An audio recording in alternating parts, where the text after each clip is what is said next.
Hey Silver Valley friends, we're going to read one of my favorites today, and it is called Armadillo, Tattletale. And let's get started.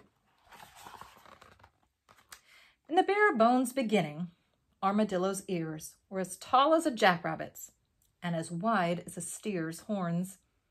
With such wonderful ears, Armadillo could hear anything and everything, and he loved nothing better than eavesdropping on other animals and telling tales about what he heard.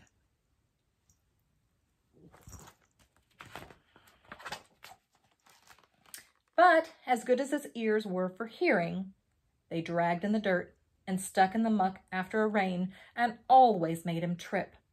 Thus Armadillo was the slowest of creatures. And since the other animals disliked him for telling tales, they beat him to the watering hole every day and forced Armadillo to scrounge through the mud for a puddle of murky water to drink. And it tasted awful and practically made him sick, so he drank as little as possible and was always thirsty.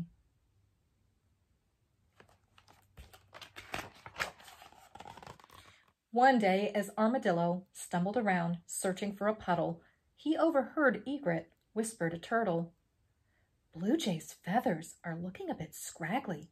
I wonder if the poor bird is sick. I'll call on him tomorrow to see if I can be of help."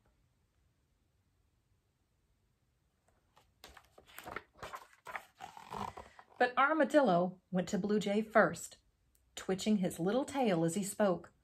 "I heard Egret talking about you," he said in a sing-song voice. "She thinks you're scraggly looking." Blue Jay squalled and he bawled, and he squawked and he gawked, and he otherwise threw one humongous hissy fit.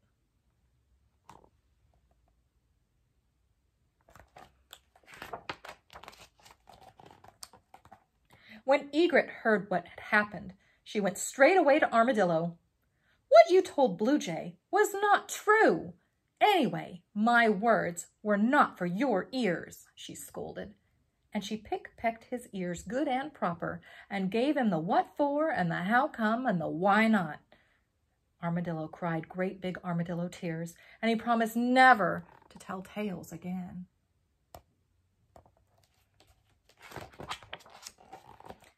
But the next day, while searching the mud for a sip of water, Armadillo heard Muskrat and Butterfly talking, and he hid in the bushes to listen. "Rattlesnake's rattles used to be terribly out of tune, but now they sound wonderful. She must be taking music lessons," said Muskrat.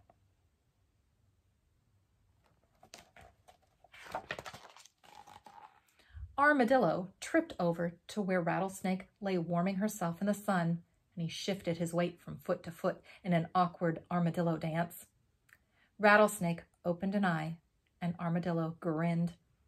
"I heard Muskrat talking about you. He said your rattles sound terrible and out of tune." Rattlesnake rattled and she prattled, and she fussed and she cussed, and she otherwise threw one humongous hissy fit.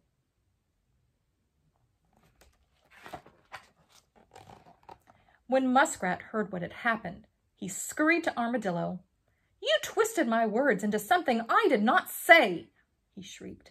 "Besides, my words were not for your ears."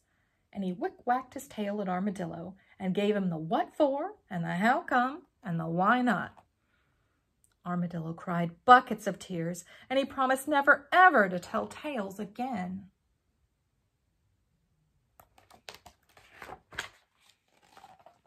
But the next day, while slogging through the mud, looking for a drink, Armadillo saw Alligator and Blue Heron talking, and he stepped behind a rock to listen. "Toad's skin is looking so much better than it used to. I wonder if she changed her diet," said Alligator.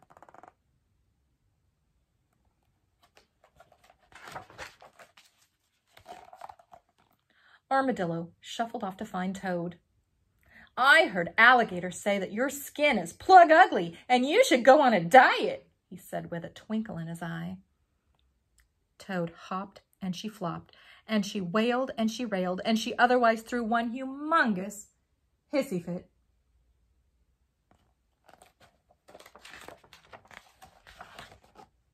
When Alligator found out what Armadillo had said, she hurried to find him. "Why did you tell Toad those things? I never said them," she snapped. "And anyway, my words were not for your ears."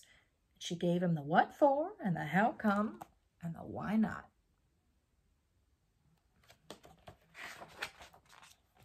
"And now," she said, "I'll fix your ears so you won't be snooping and telling tales again." And she opened her mouth and gnashed and clashed her big, strong alligator teeth. And then she nipped and snipped and clipped at Armadillo's ears until there was nothing left but tiny, teeny, itsy, weeny little ears.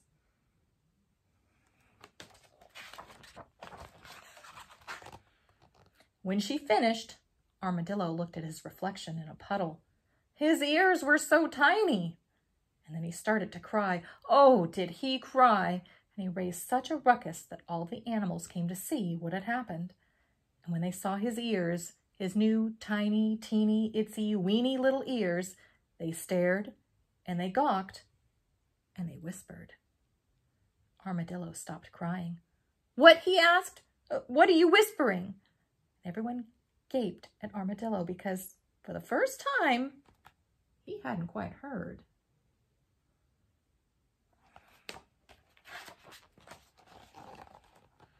"It was not for your ears anyway," Muskrat called out, and Armadillo's face turned red.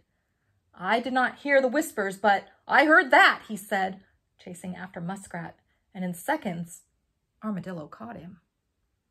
"Did you see how fast Armadillo ran?" Muskrat shouted. "He didn't trip at all," added Blue Jay. "Why, he's so fast now, we'll never be able to keep him away from the fresh water," said Rattlesnake. Armadillo felt his tiny, teeny, itsy, weeny little ears. "Fresh water!" he shouted. "That is just what I want, and it's fun to run fast." And then he danced and raced in circles and zigzags all the way to the watering hole, where he drank as much fresh, clear water as he wanted. "From now on, I will never be thirsty again." And he wasn't.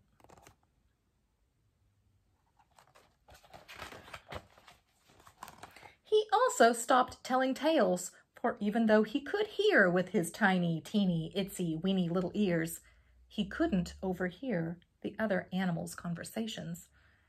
To this day, armadillos have small ears. They always drink their fill of fresh water, and you may hide in the bushes and listen as long as you like, but you will never ever catch an armadillo telling tales. And that is the end of this story. We'll be on spring break for 2 weeks, but look out for more story time after that with Mrs. Wright and Chicken Pickle. Keep reading, guys.